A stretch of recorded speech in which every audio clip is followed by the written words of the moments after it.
बोलो राजा रामचंद्र भगवान की जय।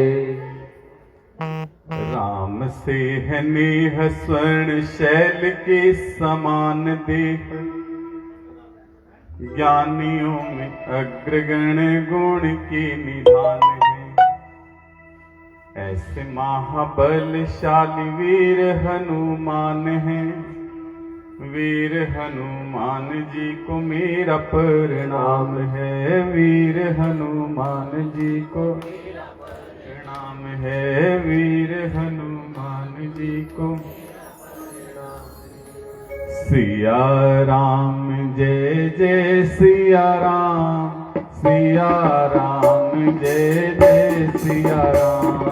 सिया राम जय जय सिया राम, सिया राम जय जय सिया राम। सिया राम जय जय राम, सिया राम जय जय सिया राम। सिया राम जय जय राम, सिया राम जय जय सिया राम। सिया राम जय जय राम, सिया राम जय जय सिया राम। सिया राम जय जय राम, सिया राम जय जय सिया राम। सिया राम जय जय राम, सिया राम जय जय सिया राम।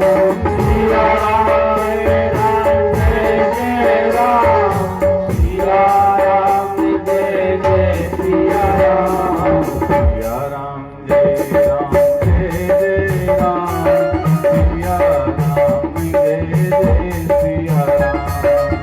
सिया राम जय जय राम, सिया राम जय जय सिया राम। बोलो रामचंद्र भगवान की जय। कल कथा करते हुए शाम को थोड़ा सा लेट हुए, ठंड ज्यादा हो गई। आज राम जी महाराज जी ने पहली धूप निकाल दी। आज मेरी माताओं को कोई परेशानी नहीं थी। आज तो हाँ, सुबह मैसेज आया था, कहते बेटा 7 बजे तक लगा रही है। आज दो कृपा है, एक बार मुस्कुरा दो।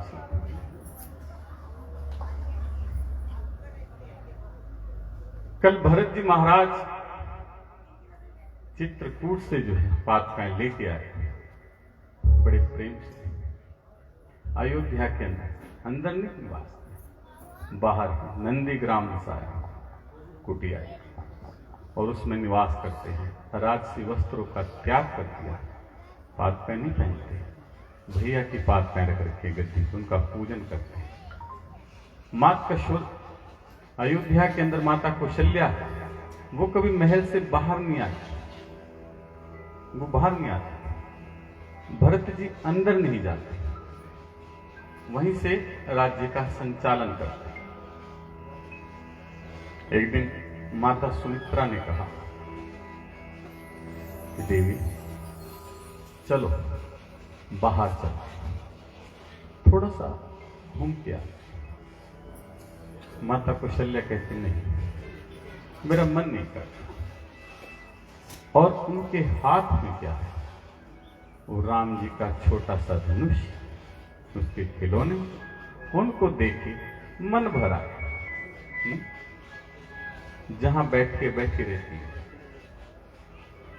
कोई आ जाए तो पूछे तो बात करते, नहीं तो बैठे रहते। ध्यान राम की छवि निवास, मेरा राम, मेरा राम, बस और कुछ ध्यान नहीं।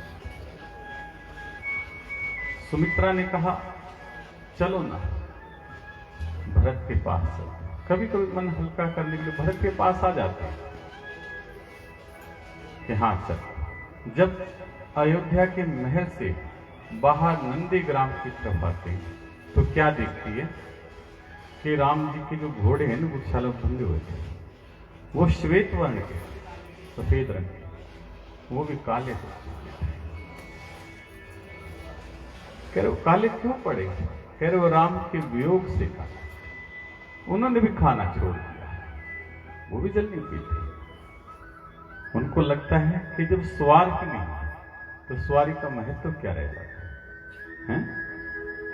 हमारी शोभा तो इस बात से थी कि हमारे ऊपर सवार कौन है। क्या करें, मन में बहुत। तो उन्होंने पत्र लिखवाया, पत्र, और कहते पत्र में लिखो कि हे राम, तुम अयोध्या नहीं आ सकते, कोई बात नहीं, लेकिन एक बार सरयू के तट तक आ जाओ, वहां से ना अपने इन अश्वों को देख लो, एक प्रजा को देख लो, इनको सांस आ जाए। एक बार देखो, तुम्हारे वियोग से ऐसा लगता है कि इनके शरीर से प्राण चले गए, कंकाल खुला। तो एक बार आना। और भरत जी के पास जाते, भरत से मिलती है तो मां उसको ऐसा लगता है मेरा राम आ गया है? लेकिन जब उसका संताप देखती है तो उसे बहुत, लेकिन बार बार भरत के मन में आता है मेरी वजह से। लेकिन वो फिर भी एक एक घड़ी गिनता है, 14 वर्ष का समय, एक एक पल गिनता है कि हाँ एक पल गया, अभी दूसरा पल, मेरे राम आएंगे, पूजा करता है, इनके पास उनसे आशीर्वाद लेता है, अपना कार्य राज्य का संभालता है। अब चित्रकूट पे जहां राम जी के पास ये बातें आई तो भरत जी को कहते हैं, भरत जी कहते नहीं, कोई व्यक्ति जो पूजा पाठ में लगा उसे उदासीन कहा गया, ये अलग से क्यों बैठा, अगर आप उसे जाकर छेड़ते हो, कोई बात करते हो तो दोष के भागी बनते हो। इस समय ना वो अपने पिता का प्रण जो है पूरा करें। अगर हम जाके देखिए पंचवटी राज 10 किलोमीटर 20 किलोमीटर जाके देख आते हैं, ऐसे तो अर्थ ही नहीं रहेगा कोई। ऐसा राम जी के भी मन में आया और उन्होंने सोचा कि यहां से चला जाए और उस स्थान को छोड़ देता, वहां से चल थोड़ी दूर जाके फिर आश्रम आना है। एक दिन लक्ष्मण जो फूल तोड़ने के लिए, कंदमूल इकट्ठे करने के लिए गया, राम जी महाराज देवी सीता के साथ बैठे बातें कर रहे। रोज जो है ना फूल बना के माला से और देवी सीता राम जी को अर्पण करती थी, पहनाती थी, उनकी छवि निहारती थी। आज राम जी ने कहा नहीं देवी तुम बैठो, तुम बैठो, और जो माला बनाई है राम जी ने पहनाई, वैसा करते नहीं है, लेकिन आज मर्यादा वैसे ऐसा करे, क्यों उसके हर एक उसकी कदम पे ना कुछ कर रहा है तो कोई लीला जरूर है उसके पीछे। माला सीता कहते प्रभु ये काम तो मेरा है, आप कैसे? कहते सुनो, आज तक जितने रोल प्ले का रत्न मैं करता, बारी तुम्हारी है, अब बारी तुम्हारी। वैसे प्रेम की बातें करें, वहीं पे जो है ना इंद्र देवता का पुत्र है जैन, वो आके बैठा उनको निहारता, कहता है लोग तो कहते थे मर्यादा पुरुषोत्तम राम जी तो नारी का श्रृंगार कर रहे हैं, ये तो आसक्त व्यक्ति है, ये तो आसक्त व्यक्ति है। मन में ऐसी कोई भाव आई और वो स्वयं में लगे हुए, तो जैन ने क्या किया, कोवे का रूप धारण किया और देवी सीता के पांव की तरफ जाके जन उस पर छूंछ मारी। एक बार, दो बार, तीन बार, जब रक्त की धार फूट पड़ी तो राम ने देखा, अरे ये क्या, ओ देखा तब तक वो जो था उड़ चुका था। कि देवी क्या हुआ है पांव? कोवा कहां? देखा, इसका इतना दुस्साहस, सीख होती ना, सीख झाड़ होती सीख, वो उठाई और उसका संधान करके वो छोड़। जैन तीनों लोकों में घूम गया, उसे कहीं किसी ने आश्रय नहीं दिया कि तुमने जो है पाप किया।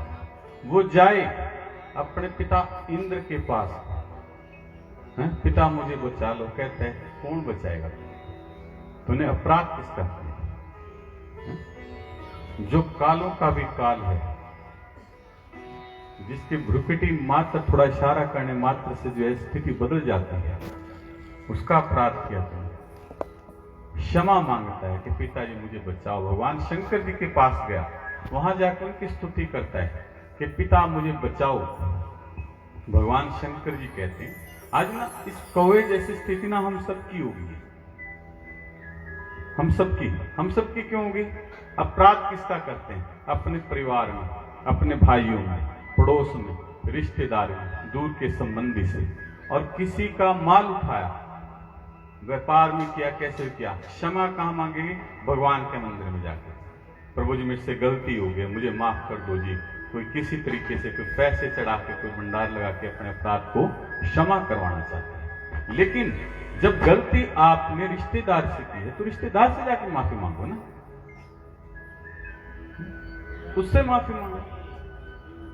और बहुत बड़ा दिल चाहिए किसी से माफी मांगने।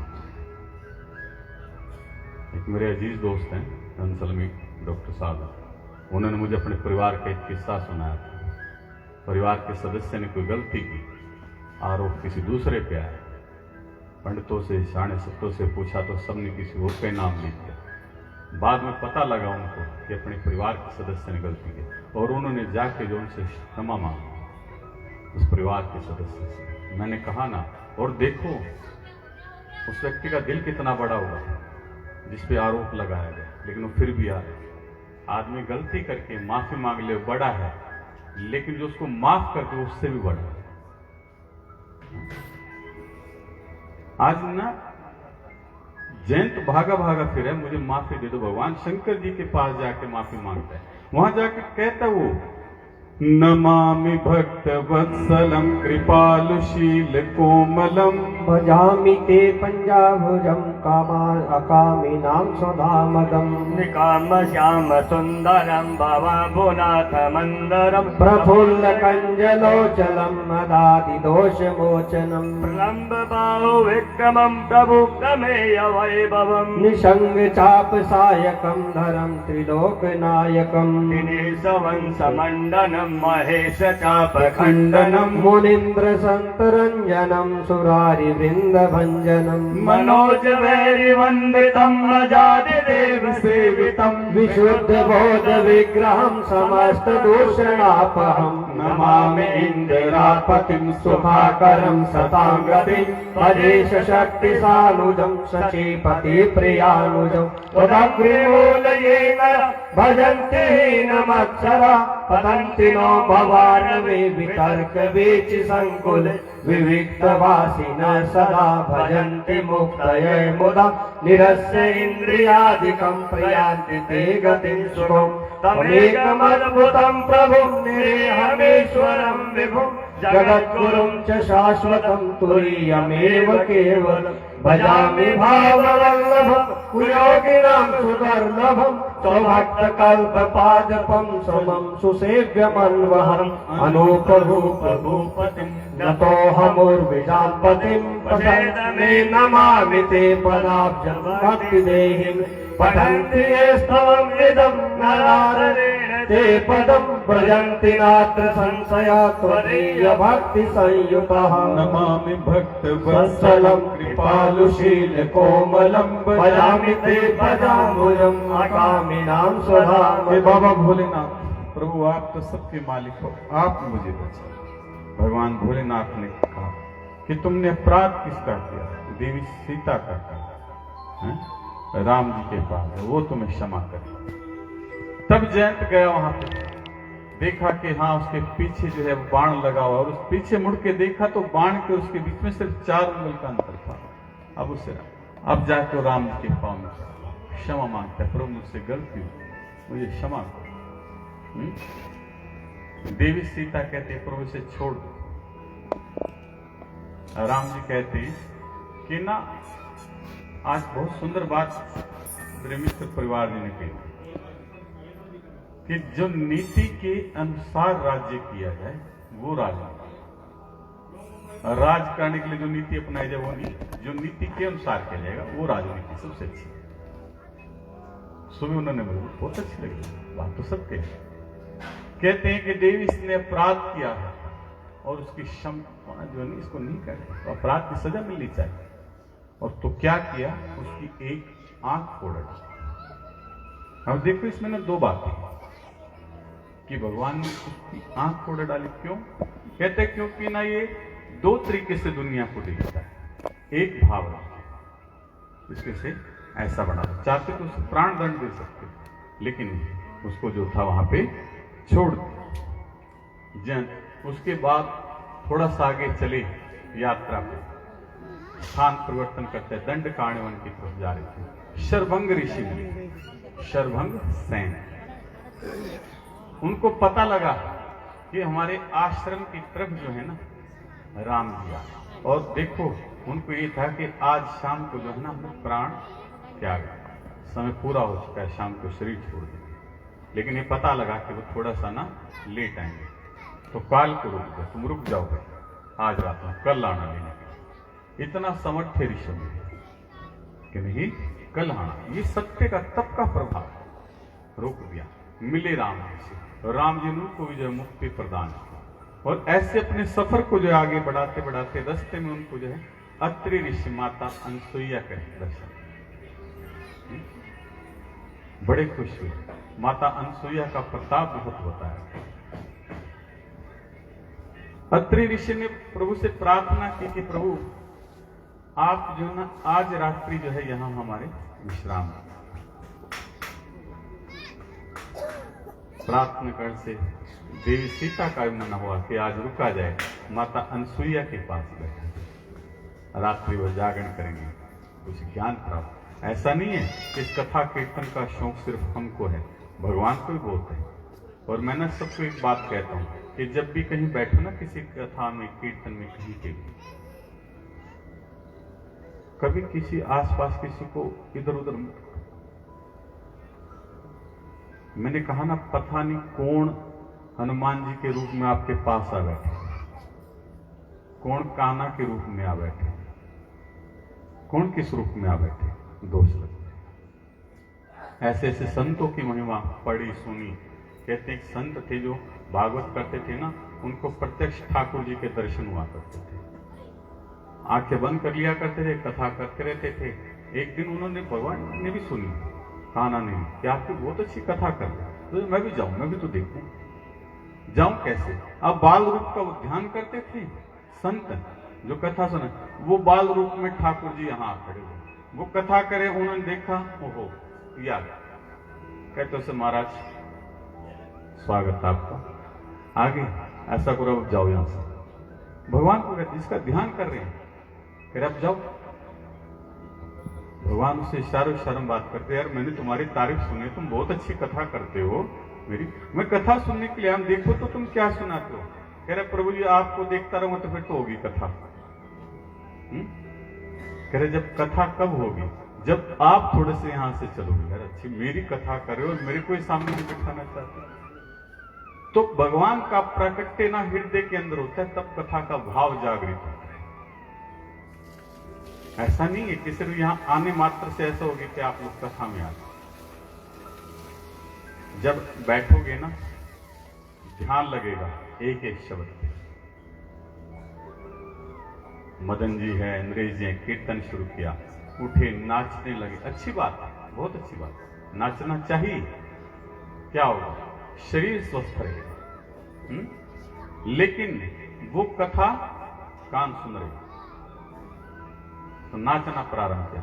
जिस दिन कथा आपका मन सुनेगा उस दिन नाचोगे नहीं, उस दिन तो आंखों से पानी आएगा निकल के, और ये मानना के अंदर बैठा हुआ जो जीव है, जो आत्मा है, जो राम है, वो कथा सुन रहा है, कथा वो सुन रहा है, वो आनंद अलग बरसेगा।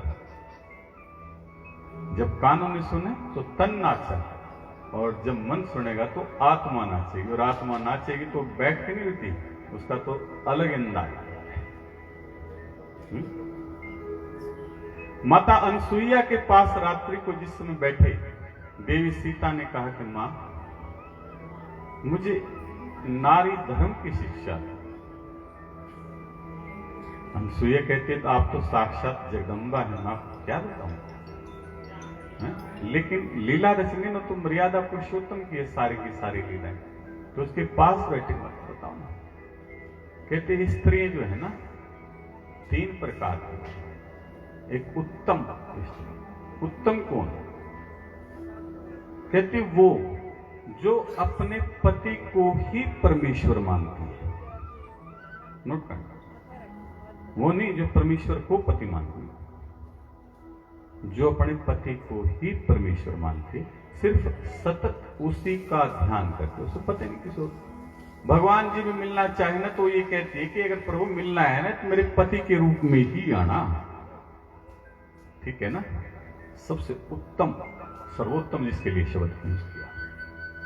और कह रहे दूसरी स्त्री वो जो पर पुरुष को अपना पिता, पुत्र, भाई इस नाते से देखे। मध्यम कहा उसने, मतलब भाव तो तब भी सच्चा है, लेकिन उस समय क्या है, परिवार के प्रति।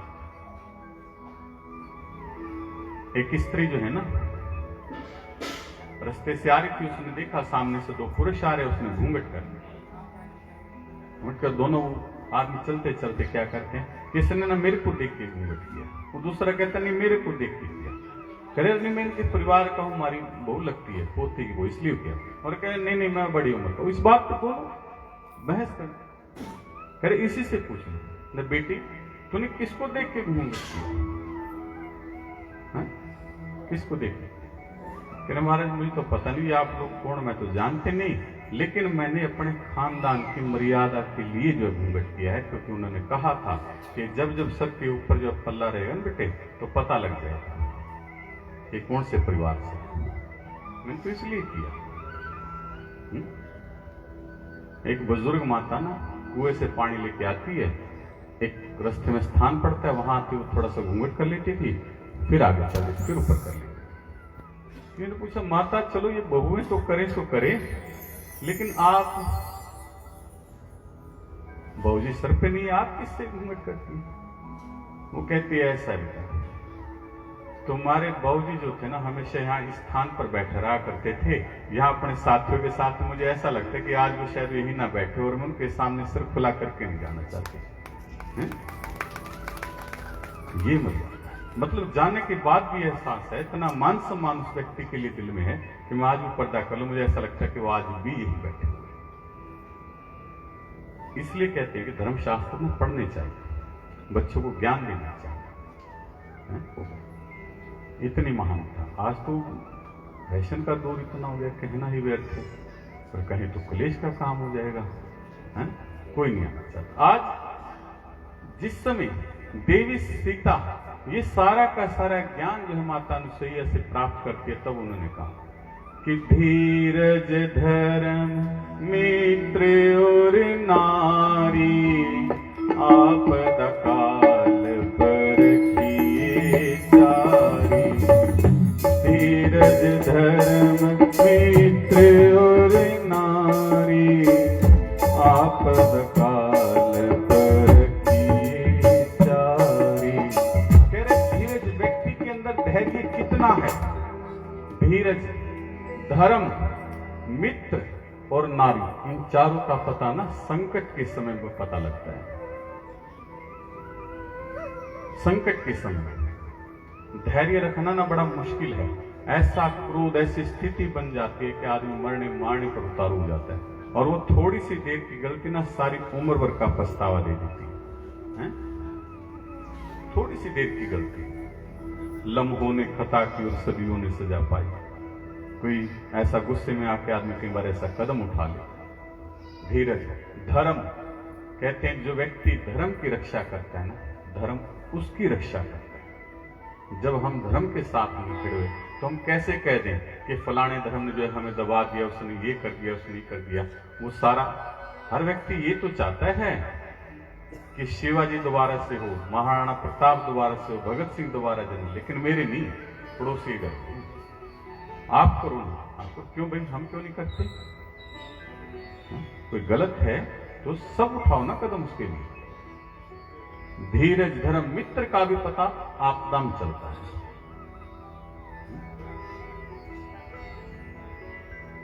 मित्र का भी पता आपदा में चलता है, कौन कितना अपना मित्र। और नारी, याद रखना आपका जीवन साथी कितना अच्छा है, कितना सच्चा है, आदमी का पता कब लगेगा?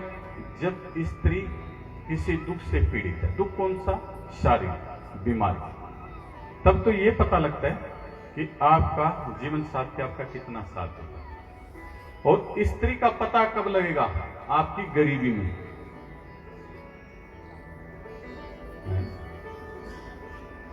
स्त्री कितना साथ देगी, इस बात का पता लगता है आदमी की गरीबी।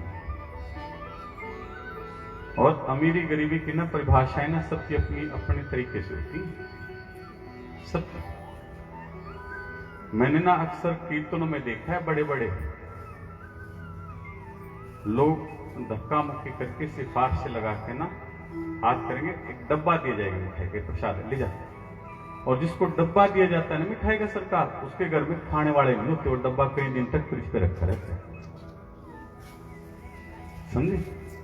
और जो गरीब होता है ना, वो बेचारा बच्चों को लेके आता है, पीछे खड़ा होता है कि मुझे मिल जाएगा तो बच्चे भी खा लेंगे। तो अब ये बताओ गरीब कौन है? बहुत दिखा दूंगा मैं, जाना होता है ना, देखता हूँ प्रसाद 2 दिन का 4 दिन रखा है, फ्रिज के ऊपर रखा है, किसी ने खाया नहीं। हर प्रसाद तो लो यूं करके दोनों हाथ से, और जब प्रसाद लो ना, सोचो कि मेरे जैसा दीन कोई है ही नहीं। जब भगवान जी को खुश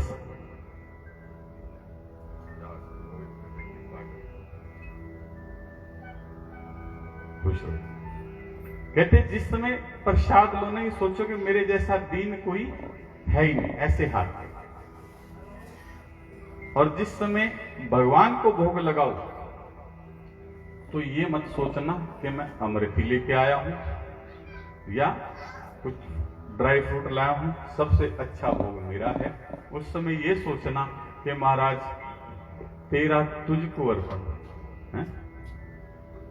अगर आप सच में ये चाहते हो ना कि भगवान आपके प्रसाद का भोग लगाए, भगवान जी आपके प्रसाद का भोग लगाए, तो न सुदामा बन के जाना, वही 4 घरों के चावल। और न चावल में खासियत होती है, अब 4 घर के इकट्ठे करो, सारे अलग अलग मिले, किसी का टुकड़े में मिलेगा, किसी का पीला हल्दी करके रख रखा हो, किसी कैसा होगा, वो चावल एक जैसे नहीं मिलेंगे। जब ठाकुर जी से मिलने गया, 4-5 घरों से चावल मांगे, वो सारे अलग अलग थे। जब भगवान कृष्ण जी ने खाने के लिए छीनना चाहा, थैली फट गई, चावल बिखर गई, और वो गोविंद जो है ना, एक एक दाने को उठाए और मुंह में डाले हैं। ये भोग लगाना है। तो ऐसा भाव लेके जाना कि महाराज मैं दे ही नहीं सकता, मेरे पास देने के लिए है क्या। इस भाव से जो है गोविंद के पास जो है भोग लगाने के लिए। मैंने कहा कि धीरज धर्म मित्र और नारी, जिस समय जीवन संगनी साथ में होती है ना, आप जीवन की बड़ी से बड़ी समस्या से निकल जाते हैं। सबसे अगर धर्म पत्नी का साथ नहीं हो ना, तो जीवन बड़ा कठिन लगने लग जाता है। वहां से जो है देवी अनसुईया ने सीता को वस्त्र दिए, वो वस्त्र जो कभी मैले नहीं होते थे, आभूषण दिए, विद्याएं दी, और उन्होंने सुबह ऋषि को प्रणाम करके जो है अपने स्थान से फिर आगे चले। तो रास्ते में ना एक संत बैठा है, नाम है सुतीक्ष्ण, और ना वो बैठ के सतत जप करता है, सिर्फ राम जी के भजन का मन में। श्री राम जय जय राम, श्री राम जय जय राम, श्री राम जय जय राम, श्री राम जय जय राम। तो अक्षर का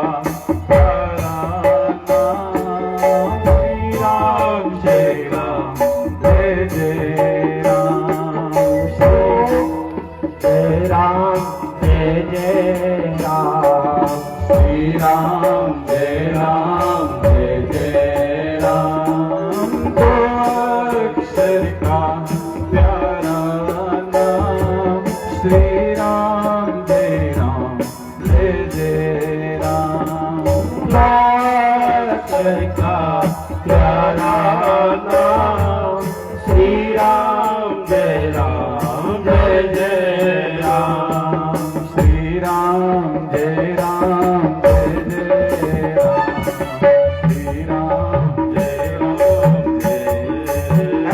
सुतीक्षण जो है जब करता है बैठ, और भगवान जी कुटिया में आ गए, जगाए सुतीक्षण मुनि, लेकिन उसका ध्यान लगा, अपने भजन में मस्त है, एक बार दो बार, कह रहे जिसका ध्यान कर रहे हो भाई, मैं बाहर खड़ा हूं, आके खोल के तो देख, लेकिन उसका ध्यान लगा, उसे पता ही नहीं है कौन वो। अब भगवान जो यार अच्छा है, मतलब मैं दर्शन देने के लिए खड़ा हूं, ये बड़ा मस्त अपनी मस्ती में लगा, उसे पता ही नहीं है। भगवान जी ने अपना चतुर्भुज रूप प्रकट किया उसके हृदय के अंदर, उसके हृदय के अंदर, और जिस राम की मूर्ति बसा के जप कर रहा था ना, जब चतुर्भुज रूप देखा तो एकदम से जाग गया। सामने देखते तो राम लखन सीता जी खड़े, ओ प्रभु धन्यवाद, उठा स्वागत करता, महाराज आइए, मेरे पुण्य कर्म देखो, बैठा, बड़ी देर चर्चा चलती रही। अब सुतीक्षण के जो गुरु थे वो अगस्त ऋषि, जब उनके पास पढ़ता था तो कहने लगे, गुरुदेव मैं आपको क्या गुरुदक्षिणा दूं, मांगो ना, है? गुरुदेव कहते हैं देखो यहाँ पे गोदावरी है, सुंदर सुंदर बाग है, अच्छे फल लगते हैं, खाते हैं, पानी पीते हैं, मुझे जरूरत ही नहीं किसी चीज की। कह रहे गुरुदेव जब तक गुरुदक्षिणा नहीं दूंगा तब तक मेरी विद्या पूरी नहीं होगी, मैं बाहर जा काम कैसे करूं। भगवान गुरुदेव कहते हैं नहीं नहीं कोई बात नहीं, कह रहे क्या देगा, चल तो दे सकता, दे देगा कि हाँ जी बोलो तो आप कहो तो। कह रहे ऐसा कर, मुझे जो है ना राम के दर्शन कर। अब सुतीक्षण सोचे लो, राम परमात्मा के दर्शन करा दो, हैं? चल, अब वो अपने आश्रम में बैठ के ही जप करता था राम राम का। आज जब राम जी आए तो क्या कहते हैं, सुबह उन्हें मतलब चलने का समय हुआ, तेरे प्रभु एक मिनट सुनो, कह रहे जी मेरे गुरुदेव भी यही रास्ते में ही है जी, मेरा मन है कि मैं भी आपके साथ चलूं। राम जी जानते हैं कि इसके मन में क्या है, जाना उन्होंने उधर ही है, लेकिन उसने कहा कि मेरा मन है जी मैं भी आपके साथ चलूं, आपके साथ चलूं, गुरुदेव के दर्शन हो जाएंगे। हाँ चलो। अब तीनों राम लक्ष्मण सीता और साथ में पीछे सुतीक्षण ऋषि बड़े प्रेम से चल, और जैसे अगस्त ऋषि का आश्रम आया, कह रहे प्रभु एक, उनसे पहले दौड़ के आश्रम में गया, दंडवत प्रणाम किया गुरुदेव को, गुरुदेव मैं आपकी गुरुदक्षिणा लेके आया। अगर महाराज ब्याज समेत लेके आया हूं, ब्याज समेत। कह रहे क्यों, ऐसा क्या हो गया कि आपने तो कहा था मुझे जो है ना परमात्मा के दर्शन कराने। कह रहे परमात्मा परमात्मा नहीं, देखो मैं तो जीव भक्ति करुणा सबके दर्शन कराने के लाला, मतलब देखो भगवान कौन आया प्रभु, कौन? कह रहे राम आए हैं। अगस्त ऋषि उठ खड़े हुए, क्या राम आए? राम सीता जी और साथ में इस धरा के आधार शेष नाग भगवान लक्ष्मी जी है। अगस्त ऋषि बहुत प्रसन्न हुए और बैठ के उनको बिठाया, बैठ के चर्चा चली, खूब धर्म की बातें होती रहती, वो आनंद है। और सुतीक्षण जी बैठ के देखे कि आज मैंने गुरु को ना गुरु दक्षिणा दे दी, मेरा तो जीवन जो है सफल हो गया, गुरु की कृपा प्राप्त हुई।